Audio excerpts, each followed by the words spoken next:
മാറിക്കൊണ്ടിരിക്കുന്നു. Nature of job അത് മാറിക്കൊണ്ടിരിക്കുന്നു. അതനുസരിച്ച് നമ്മൾ കാര്യങ്ങൾ ചെയ്യണം. അതുകൊണ്ടാണ് ഈ ബജറ്റിൽ നമ്മൾ ഗ്ലോബൽ ജോബ് വാച്ച് ടവർ എന്നുള്ളൊരു കൺസെപ്റ്റ് ഉണ്ടാക്കിയത്.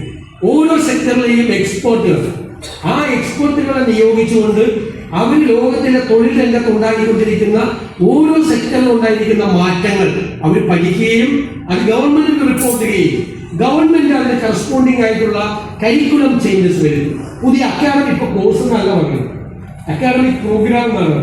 ആ പുതിയ അക്കാഡമിക് പ്രോഗ്രാമുകൾ അതനുസരിച്ച് ഉണ്ടാകുകയും വേണം. ഇൻഡസ്ട്രി ആയിട്ട് ബന്ധപ്പെട്ടുകൊണ്ടുള്ള കോഴ്സുകൾ ഉണ്ടാകണം. പുതിയ സാധ്യതകൾ, സ്പേസ് സയൻസ് ഉൾപ്പെടെയുള്ള പുതിയ സാധ്യതകൾ ഉണ്ടാകണം. നല്ല യൂണിവേഴ്സിറ്റികൾ ഉണ്ടാകണം.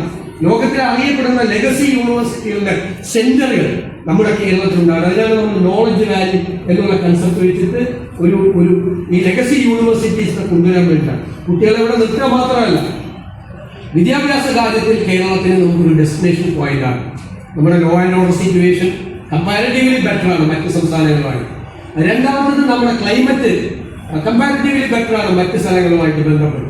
അപ്പോൾ ഒരുപാട് ടൂറിസം സാധ്യതകളും എല്ലാം ഉള്ള സ്ഥലത്ത് ആരോഗ്യ കാര്യത്തിലും വിദ്യാഭ്യാസ കാര്യത്തിലും ഒരു ഡെസ്റ്റിനേഷൻ പോയിന്റ് കൂടിയാക്കി കേരളത്തെ മാറ്റണം. ഞാൻ ശ്രീ ഡോക്ടർ സോമനാഥ് സാറിനെ നേരിട്ട് ഞാൻ അദ്ദേഹത്തോട് പറഞ്ഞു, ഔദ്യോഗികമായി കൂടി സർക്കാരിന് വേണ്ടി ഞാൻ ക്ഷണിക്കുകയാണ്.